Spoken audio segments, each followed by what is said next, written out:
바울이 밀레도에서 사람을 에베소로 보내어 교회 장로들을 청하니 오매 그들에게 말하되 아시아에 들어온 첫날부터 지금까지 내가 항상 여러분 가운데서 어떻게 행하였는지를 여러분도 아는 바니 곧 모든 겸손과 눈물이며 유대인의 관계로 말미암아 당한 시험을 참고 주를 섬긴 것과 유익한 것은 무엇이든지 공중 앞에서나 각 집에서나 거리낌 없이 여러분에게 전하여 가르치고 유대인과 헬라인들에게 하나님께 대한 회개와 우리 주 예수 그리스도께 대한 믿음을 증언한 것이라.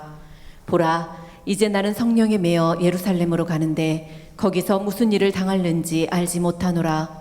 오직 성령이 각 성에서 내게 증언하여 결박과 환난이 나를 기다린다 하시나 내가 달려갈 길과 주 예수께 받은 사명 곧 하나님의 은혜의 복음을 증언하는 일을 마치려 하면은 나의 생명조차 조금도 귀한 것으로 여기지 아니하노라. 보라, 내가 여러분 중에 왕래하며 하나님의 나라를 전파하였으나 이제는 여러분이 다 내 얼굴을 다시 보지 못할 줄 아노라. 그러므로 오늘 여러분에게 증언하거니와 모든 사람의 피에 대하여 내가 깨끗하니 이는 내가 꺼리지 않고 하나님의 뜻을 다 여러분에게 전하였음이라. 아멘. 오늘 말씀은 원래 사도행전 20장 7절서부터 27절까지 말씀인데 그 말씀이 너무 길어서 오늘 낭독하시는 분에게 17절부터 27절까지 읽어달라고 부탁을 드렸습니다.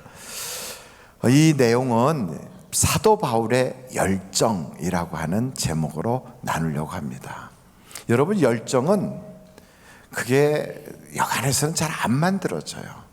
사람이 믿는 사람이든 안 믿는 사람이든 열정이 있는 사람은 뭘 해도 잘해요. 그런데 열정이 없는 사람은 뭘 맡겨놔도 건성이고 대충 할 때가 많아요. 근데 열정은 대체로 타고나는 것 같을 때가 참 많습니다. 잘 안 만들어지기 때문에 그래요. 그런데 열정이 없던 사람도 성령을 받으면 열정이 생겨요.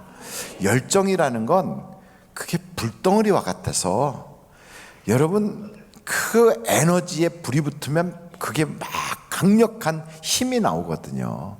자동차가 아무리 멋있는 차라 할지라도 기름이 없으면 그 엔진을 돌릴 그게 없어서 에너지가 없어서 그냥 짐짝같이 되고 말지만 그 좋은 차에 기름을 탁 넣으면 거기에 불이 붙는 순간 그게 에너지가 돼가지고 엔진을 돌려요. 그것처럼 우리도 인생살이에 내가 꿈꾸고 있는 것, 소원하는 것이 이루어지려면 우리 속에 그런 열정이 있어야 됩니다. 그 열정은 성령 충만해지면 우리가 열정이 회복될 수 있으니까 여러분 이왕 교회 다니신다면 성령 받으시기를 간절히 바랍니다. 근데 오늘 말씀은 사도 바울이 오늘 성경에 보니까 설교를 하시는데 얼마나 오래 하시는지 한번 여러분 7절 말씀 한번 보시겠습니까? 그 주간의 첫날, 주간의 첫날이면 언제지요? 주일이에요. 일요일을 말해요. 그 주간의 첫날에, 그러니까 주일날이에요. 주일날에 우리가 떡을 떼려 하여 모였다가, 떡을 뗀다는 건 성찬식을 말하거든요. 떡을 떼려 하여 모였더니 바울이 이튿날 떠나고자 하여, 그 다음날 떠나기로 돼 있는 거예요. 그들에게 강론할세, 말을 언제까지 계속했어요?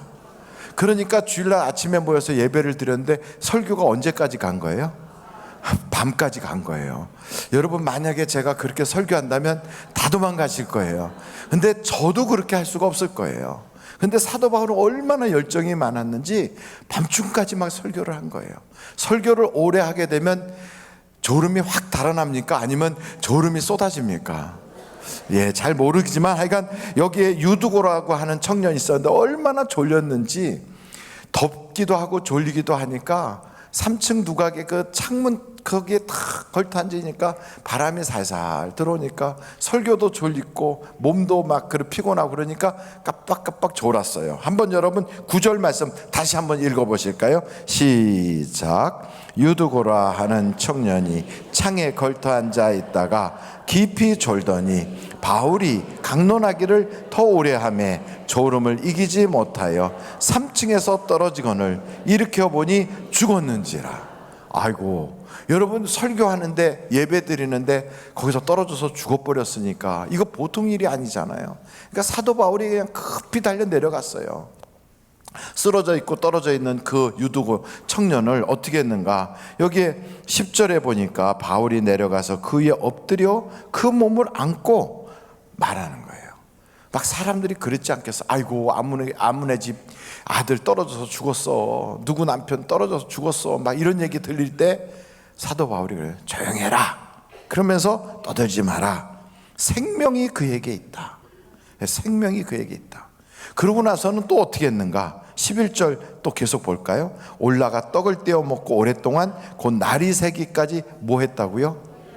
또 이야기한 거예요. 그러니까 사도 바울이 설교를 하루 종일 하고 밤새도록 하고, 그러다 사람 떨어져 죽었는데 가서 또 기도해서 사람이 살아났어요. 그러고 나니까 또 다시 설교를 한 거예요. 여러분, 이 정도 설교하면 여기 성경에 무슨 설교를 했는지쯤은 기록이 돼야 되잖아요. 그런데 기록됐어요, 안 됐어요? 아무리 살펴봐도 그 길게 설교한 내용이 무슨 내용인지를 기록되어 있지 않아요. 다만 뭐가 기록되어 있냐면 유두고가 떨어졌는데 다 죽은 줄 알았는데 사도 바울이 그에게 엎드려서 그에게 생명이 있다, 조용해라 이러고 나선 가서 떡을 먹는 동안에 유두고가 일어난 거예요. 여러분, 3층에서 떨어지면 뭐가 부러지든지 다치든지 혹은 허리를 삐끗하든지 이렇게 돼서 사람이 걸을 수가 없을 텐데, 그 다음에 12절에 보니까 여기 이렇게 나와 있어요. 다 같이 한번 읽어보실까요? 시작. 사람들이 살아난 청년을 데리고 가서 적지 않게 위로를 받았더라. 사람들이 살아난 청년을 업고 갔어요? 들것에 들고 갔어요? 아니면 자기 발로 걸어갔어요? 자기 발로 걸어갔어요. 데리고 갔대요. 그러니까 기적이죠. 이런 기적이 일어나니까 사도 바울 설교는 다 기억을 못하는데 그때 유두고가 떨어졌다가 살아났대, 이거는 기억하는 거예요. 제가 한번 여쭤볼게요. 지난주에 제가 무슨 설교를 했어요? 네, 대단히 감사합니다. 다 잊어버려 주신 게 얼마나 감사한지 보세요. 지난주에 목사가 그렇게 설교를 했어도 한 주만 지나도 다 잊어버려. 아니, 한 주를 갈 것도 없어요. 혹시 오늘도 이 설교를 해도 나가면서 다 잊어버릴 거예요. 문을 딱 나가면서. 그렇지만 기억하는 게 있어요. 국수 먹으면서 사람들하고 앉아서 얘기했던 건 기억나요. 정말로. 그래서 국수 먹으면서 무슨 얘기했든지 그건 기억나고, 내가 봉사하는 그 봉사 그 현장에 가서 거기서 있었던 일은 기억나고, 찬양대 거기서 하면서 커피 마시고 옆에 사람한테 뭐라고 저러고 얘기했던 거, 그 사람이 나한테 뭐라고 했던 거, 이건 기억이 나요. 그러니까 중요한 거는 설교가 아니더라고요. 그래서 제가 깨달았어요. 설교는 대충 해도 되나 보다. 어차피 기억 못하니까. 근데 뭐가 기억나냐면 우리들끼리 서로 주고받은 이야기, 특별히 내가 무슨 이야기를 했는지는 기억을 해요. 혹은 그것도 기억 못해도 누군가가 나에게 참 좋은 얘기를 했다거나 아니면 기분이 막 상하게 얘기했다거나 이런 건 기억이 나요. 한 10년 전에도 시어머니가 나를 째려보면서 말한 거는 그 눈빛까지 기억이 나요. 그런데 설교는 기억이 안 나요. 그래서 교회 생활하는데 어떻게 해야만 복을 받을까?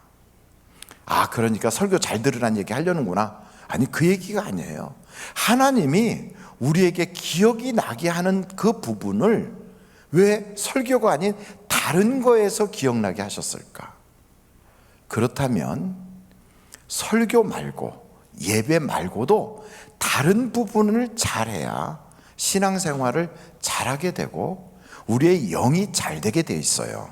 여러분, 영이 잘 되면 범사가 어떻게 됩니까? 잘 되는 거예요. 그 사이에 빠진 게 있어요. 뭐가 빠졌지요? 강건하고. 그러니까 강건하고 잘 되는 방법은 영이 잘 돼야 돼요. 그 영이 잘 되려면 억지로 막 이렇게 하는 게 아니라 하나님이 자연스럽게 우리에게 기억나게 하는 부분들이 있다고요. 그 부분이 5가지의 신앙의 아주 이렇게 중요한 하나의 모습인데, 요 5가지는 다른 것으로 대신할 수가 없어요. 그 5가지 첫째가 뭐냐? 예배예요. 예배도 설교만 있는 게 아니거든요. 찬양도 있고 기도도 있고 헌금도 있고 서로 교제도 하고 이런 거 막 나눠서 붙이기도 하거든요. 그 예배가 있어요. 근데 그 예배 시간에 어떤 것이 우리로 하여금 하나님을 기억하게 하는가, 참 중요해요. 두 번째는 전도도 있어요. 전도하면서 기억나는 게 참 많아요. 내가 그분에게 그것도 갖다 주고 막 이랬는데 아직도 그분이 마음이 열리지 않아서 답답하다 이러다가 어느 날 아이고 나도 교회 한번 갈게 이러면 막 기쁨이 넘쳐갖고 했던 그런 것들, 전도가 있어요. 세 번째는 교제가 있어요. 교제. 그래서 하늘샘터에서 차 마시면서 교제하고 식당에서 밥 먹으면서 교제하고 다 예배 마치고 가면서도 서로 만나서 얘기하고 또 셀 모임에서 모이고 또 우리 직장이나 혹은 사업장이나 가정에서 만나는 교제가 있어요. 네 번째는 교육을 받는 거예요. 알파나 DTS나 성경 일도 학교나 혹은 중보기도나 뭐 이런 거기서 교육을 받으면서 거기서 나눔을 하거든요. 그 나눔할 때 그거는 기억이 나요. 이상하게 설교는 기억이 안 나는데 나누면서 들었던 얘기, 아무개 집사가 한 이야기, 내가 그때 뭐라고 했던 이야기, 이건 기억이 나요. 또 하나는 봉사가 있어요. 섬기는 거. 5가지. 한번 여러분 기억하는 대로 5가지가 넘어가면 우리가 기억하기가 쉽지 않잖아요. 이렇게 하기가 나쁘니까 5가지 손을 한번 착 내밀어 보세요.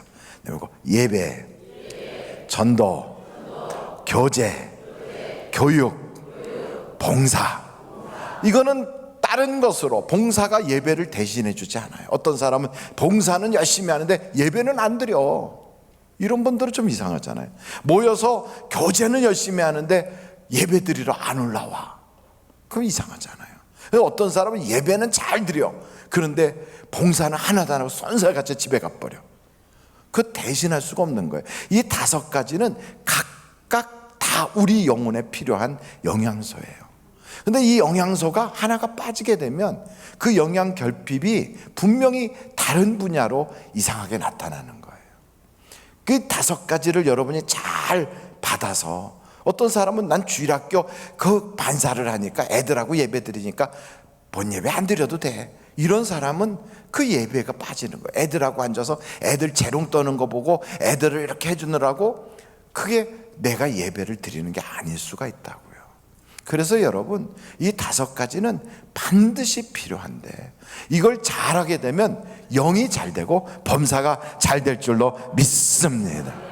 그래서 여러분이 이런 그 봉사를 하나님 앞에 이 바울이 아주 그런 마음을 가지고 열정적으로 했거든요. 근데 이런 거를 하는 사람들 중에 우리가 어떻게 하면 그 신앙생활 잘하는 사람들하고 함께 할 것인가? 왜 그렇게 해야 되냐면 무리의 법칙이 있거든요. 무리의 법칙이라는 건 내가 어울리는 사람들이 어떤 사람이냐에 따라서 영향을 받아요. 대한민국은 옆에 일본이 있어요. 또 이쪽은 중국이 있어요. 한번 여쭤볼게요. 일본한테 지면 좋아요, 나빠요? 기분 팍 상해요. 어떻게 됐든 올림픽 가서 다른 데 다 져도 일본 이기면 됐다 그래요. 괜찮다고. 왜 그러느냐? 일본한테는 라이벌 의식이 있는 거예요. 근데 중국한테 밀리면 기분 좋아요, 나빠요? 왜 중국한테는 얘기를 안 해요? 중국한테 밀려도 기분이 안 좋아요.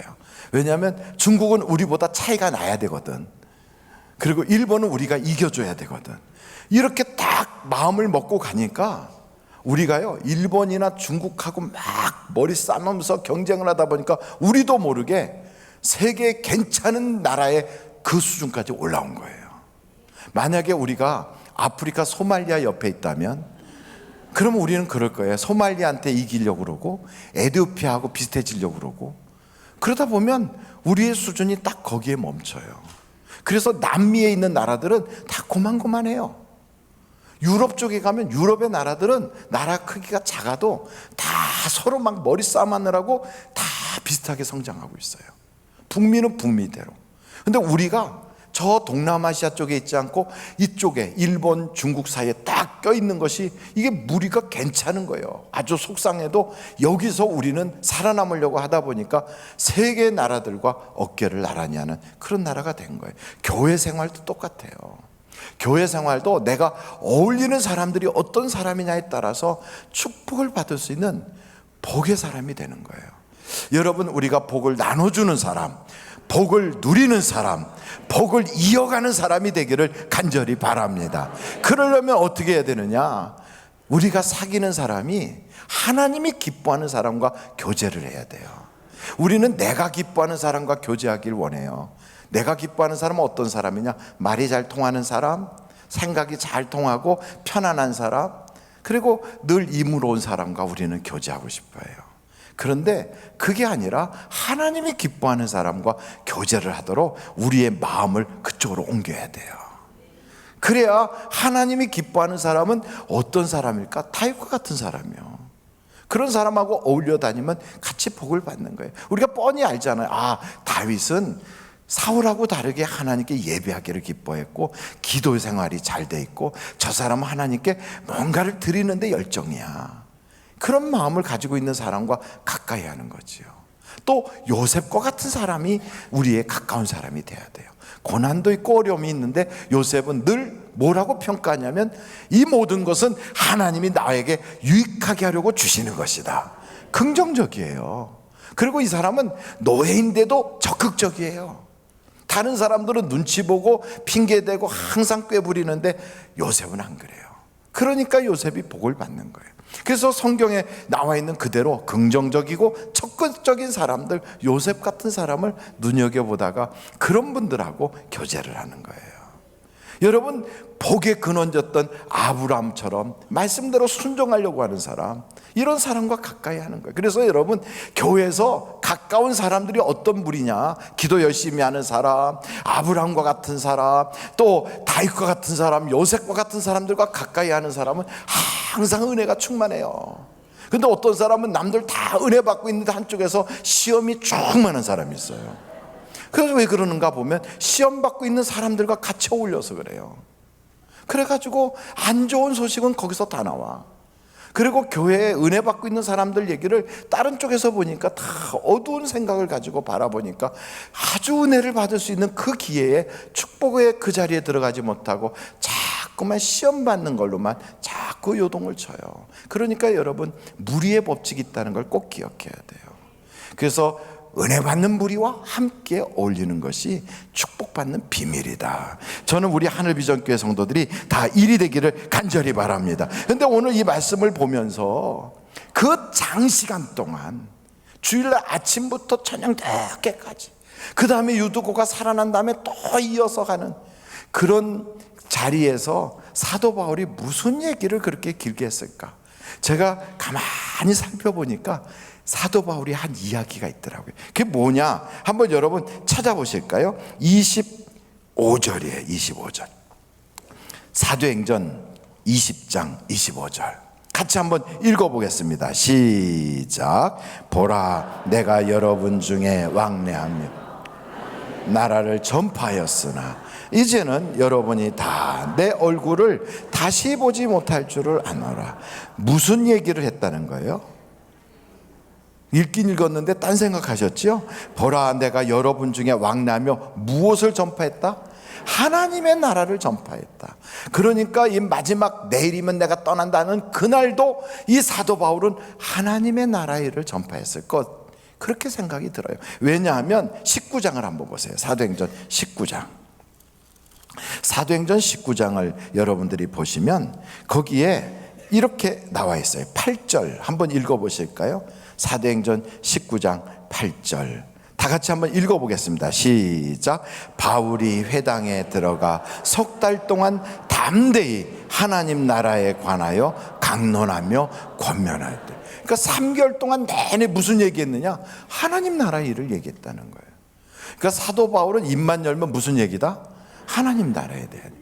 그 사도 바울만 그러느냐? 그건 아니에요. 여러분 누가복음 4장 43절 한번 보세요. 누가복음 4장 43절. 같이 한번 읽어보실까요? 누가복음 4장 43절 시작. 예수께서 이르시되 내가 다른 동네들에서도 하나님의 나라 복음을 전하여야 하리니 나는 이 일을 위해 보내심을 받았노라. 그러니까 예수님이 직접 말씀하시기를 나는 하나님의 나라 일을 전하라고 이 땅에 보내셨어. 아버지가 다른 일도 하셨어요. 마귀의 일을 멸하는 것, 십자가 지는 것, 병자를 고치는 것, 그리고 가르치는 것, 많은 걸 했지만 그 중에 가장 핵심적인 게 뭐다? 하나님의 나라 일을 전하라고 우리 아버지가 날 보냈어. 이 얘기 하시는 거예요. 그래서 심지어는 우리 그 예수님께서는요, 병을 고치시면서도 하나님 나라에 대한 이야기를 해요. 누가복음 9장 11절 한번 찾아보실까요? 누가복음 9장 11절 다 같이 읽겠어요. 시작. 무리가 알고 따라왔거늘 예수께서 그들을 영접하사 하나님 나라의 일을 이야기하시며 병 고칠 자들은 고치시더라. 그 예수님은 하여간 병을 고치시면서도 끊임없이 무슨 얘기하신다? 하나님 나라에.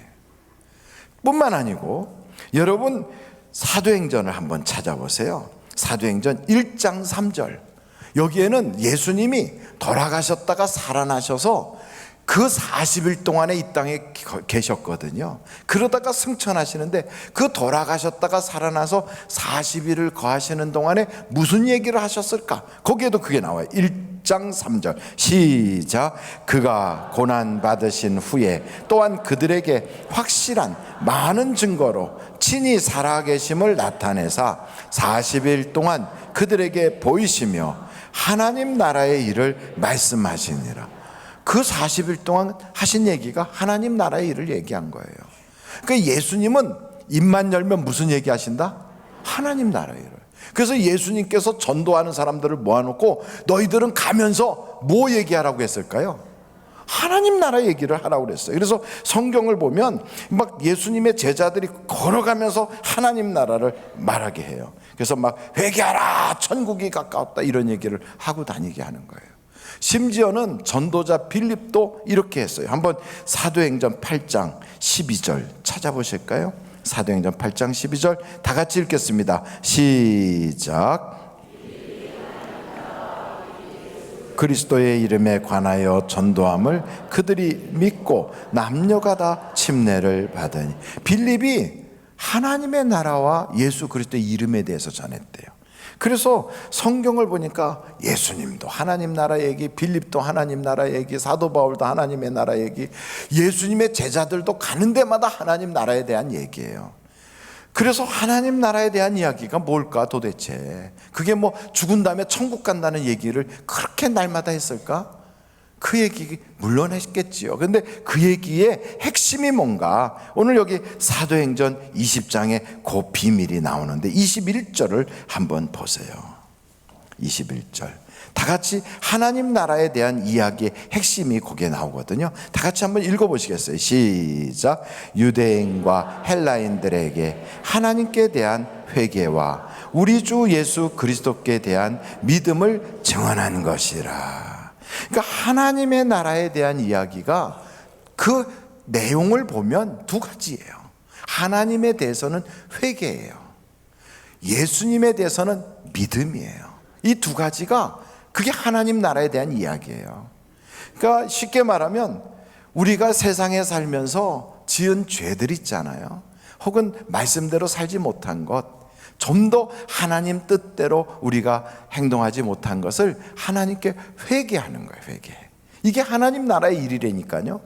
그리고 두 번째는 예수님을 믿는 거예요.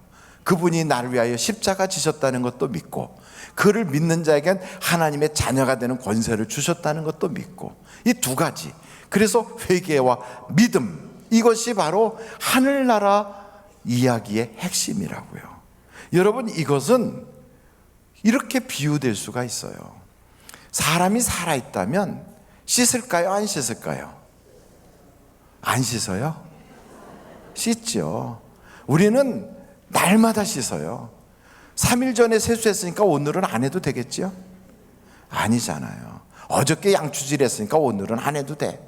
그렇지 않아요? 식사하고 나서 항상 해요. 그리고 씻기만 하면 됩니까? 먹어야지. 그 예수님을 믿는다는 게 뭐냐면 그 예수님에 대한 말씀이 적혀 있잖아요. 이 말씀을 우리가 듣는 걸 먹는다고 할 수 있어요. 그래서 육신은 땅에서 온 걸 먹지만 영은 하나님의 말씀을 먹어야 우리가 살거든요.